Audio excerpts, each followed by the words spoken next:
Since the poll that made sailing be the choice of the players for the first skill old school RuneScape will have, there have been many quick to call it a minigame.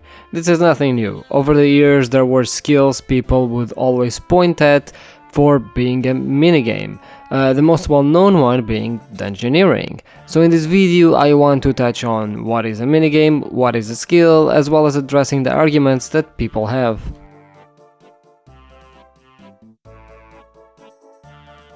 First, let's touch on minigames. One thing I hear often is how Dungeoneering got ruined thanks to the XP, and how sailing feels like a minigame and that's why it shouldn't be a skill. But is that true? Let's take a look at minigames the game currently has and try to draw a certain general design set of ideas. But first, let's actually give you some examples of what is considered a minigame. Fishing Trawler is a fishing activity on a boat that has the objective of surviving the trip.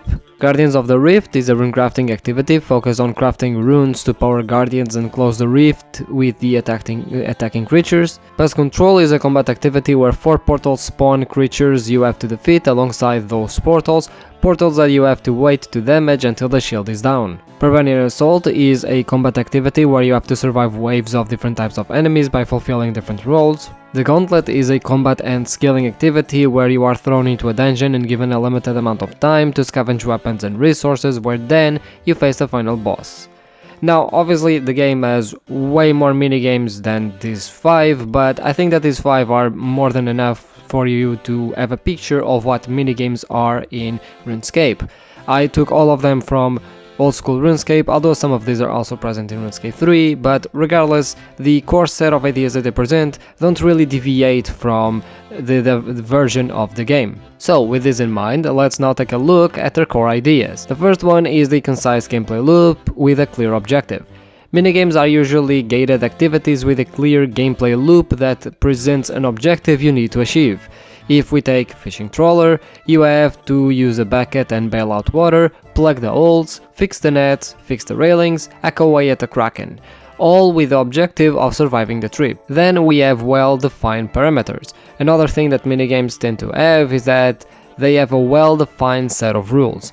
In this case, for example, let's take Pest Control. You fight creatures with any gear you have until you kill all of the portals or until the knight dies, resulting in either a win or a loss.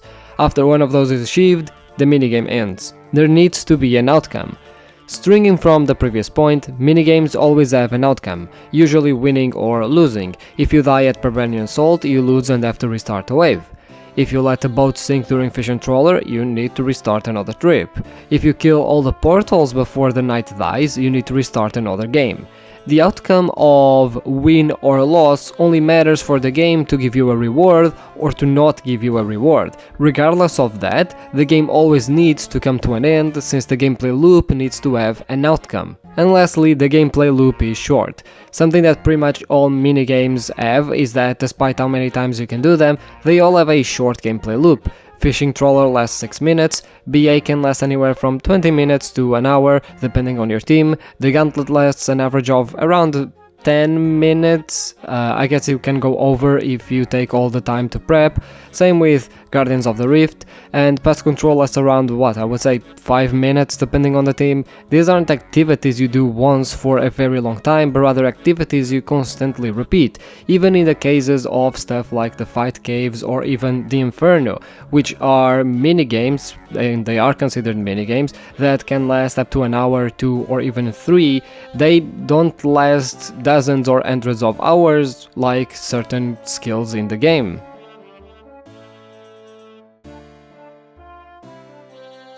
Now let's take a look at the anatomy of a skill. While skills do have a lot regarding what they are and their purpose in the game, like for example their core identity, they are very big and complex things, so in this video I mostly want to focus on one thing, and that is the progression.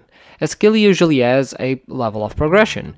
The reason why RPGs exist is because big number bigger makes me stronger. This is the most basic form of progression. Therefore, when we are talking about skills, they have levels. Levels that will unlock more options as you go. These options are a reward for becoming stronger, just like how if you reach level 5 on a wizard, you can unlock more spells. In RuneScape, reaching level 15 in woodcutting unlocks a new type of tree for you to go and cut. If a wizard has access to all spells from level 1, you are just gonna use whatever is strongest. Now, there are multiple reasons why progression is important in of itself, but, for one, for example, just the sense of achievement and, growing and seeing your power increase and, as you put effort into the game. But for us, progression is mostly important due to pacing and depthness. You see, XP existing is what allows games to give you an extra incentive to the content that is designed. If XP didn't exist, the only reason to do a piece of content is if you found it fun, since there wouldn't be any other objectives. In RuneScape, with its economy and PvM, the objective would be to get items, and the XP adds an extra incentive on top of those objectives. So, instead of just doing something for fun, you are given choices depending on your current objective. You can do Activity A because it provides a lot of GP, Activity B because it provides a lot of XP, Activity C which provides both, Activity D which provides XP but it's AFK, and so on. On top of all of this, you also have miscellaneous rewards, so for beheading, this would be the lumberjack outfit, for instance. All of these things really exist to incentivize you to interact with content in the game, and while minigames also do have rewards and can provide XP or GP, there is really only one way to interact with them due to their anatomy. Another reason is the pacing. As levels are a requirement for certain activities, all of a sudden those activities are a form of reward players have to seek by leveling their skills up. This allows devs to pace out content depending on the rewards that content provides, and due to it being gated to players, they have to inevitably do other activities to increase their levels. The reason why this is good is because if you had access to every single activity from level 1, again, you would just do the one that is the most rewarding, gives you the most XP or GP, or the one you find the most fun. There would be less incentive to seek out other activities. Again, not that necessarily, needs levels to pace things out, but it's just yet another tool that old school RuneScape has when it comes to, the progression of skills. Of course that within things like pacing there are extra reasons why it matters, like for instance you don't overwhelm players with options since not everything is unlocked at level 1, but I just wanted to give a brief overview of it all.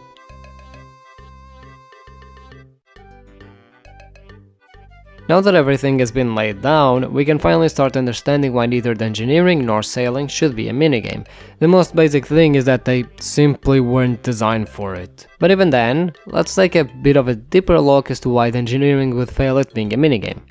Dungeoneering is fairly simple. You go into a dungeon, it's randomly generated with skilling nodes and enemies, you go through it, defeat the boss, go to the next level.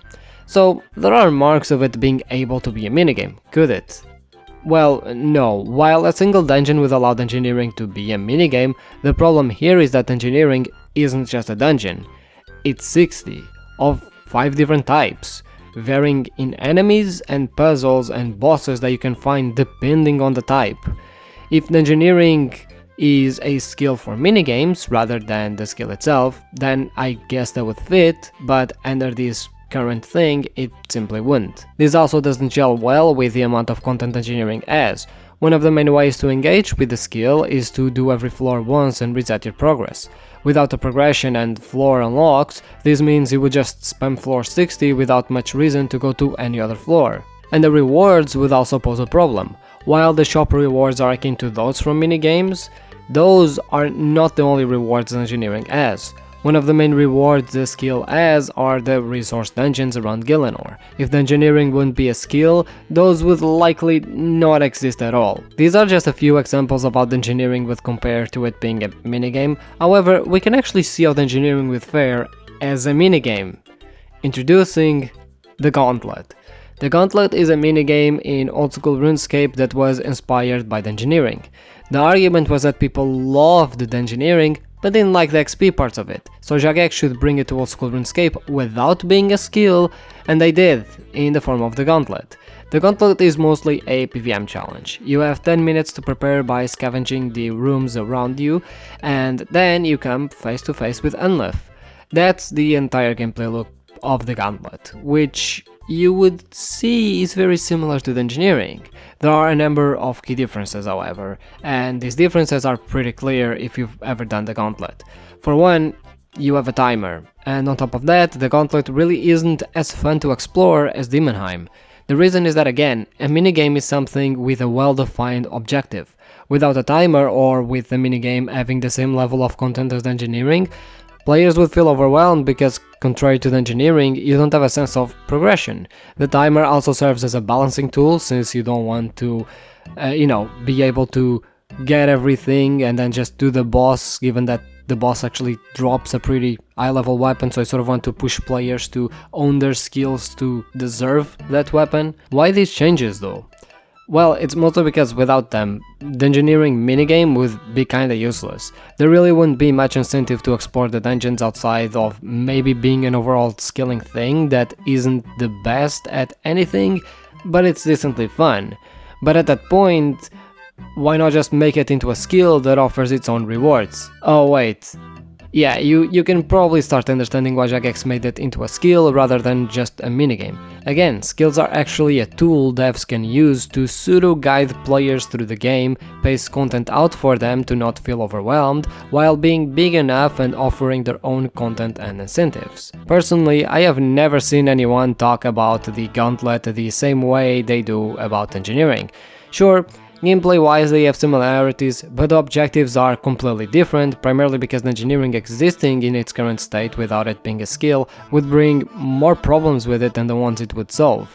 Obviously, I'm talking about Dungeoneering here, but with sailing it's the exact same situation.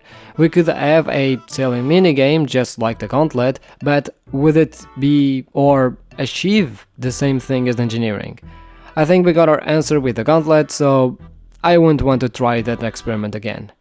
Ultimately, Jagex is designing sailing as a skill for a reason, and I trust the reason. And also one last thing that I think is also important to mention, which is most people that tend to say that Dungeoneering should be a skill is mainly because Dungeoneering is made in one place, Demonheim.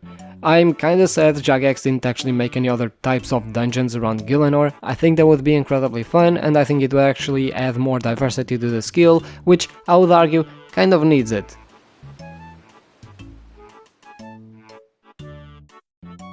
One thing else that I would like to address is where the narrative that sailing should be a minigame even comes from. As far as I can tell, Dungeoneering 1 is simply because you do it all in one place and players don't really want to train the skill, which is very akin to RuneScape 3 mentality, and kind of ironic that the last video I made talks exactly about that. But for sailing, I think there is something a bit different. The reason why this narrative exists, as far as I'm aware, is simply due to, well, two reasons. First being the player-owned ports in RuneScape 3. This is a minigame that people don't find very fun, and that's fair. Most people that bring that fact up, that sailing feels like a minigame and why it shouldn't be a skill, also didn't want sailing to begin with, because they dislike player-owned ports, so they didn't want the entire skill to begin with, which is kind of ironic because if you don't like a minigame, why would you ask Jagex to make it into one? As far as sailing goes, this isn't the case. Jagex made it clear in the original pitch that these wouldn't be anything like player-owned ports, and yet people are still making this argument to this day. The second reason is because it feels like a minigame. These are the same people that also say that Dungeoneering feels like a minigame. The issue here is that technically, every skill in RuneScape feels like a minigame. When people make the argument that something feels like a minigame, usually they mean something as a simple gameplay loop. Problem is, by that logic, every skill in the game would be a minigame. Personally, I find all of this pretty silly, especially because when I see most people say that they want sailing to be a minigame, they kinda mean that in a derogatory way, like, oh, minigames are bad and no one plays them, that's why sailing should be one, so I don't have to play the minigame.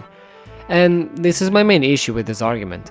Most people saying sailing should be a minigame are doing so not because sailing would enhance from the experience of being a minigame, but rather because they wouldn't have to take part in it. Either way, I'm glad sailing is coming to the game and I can't wait to take part in it. I'm not gonna go over sailing arguments as I think most are kinda silly, so yeah, that's it for this video. Don't forget to like and subscribe, otherwise your favorite piece of content will be turned into a death minigame.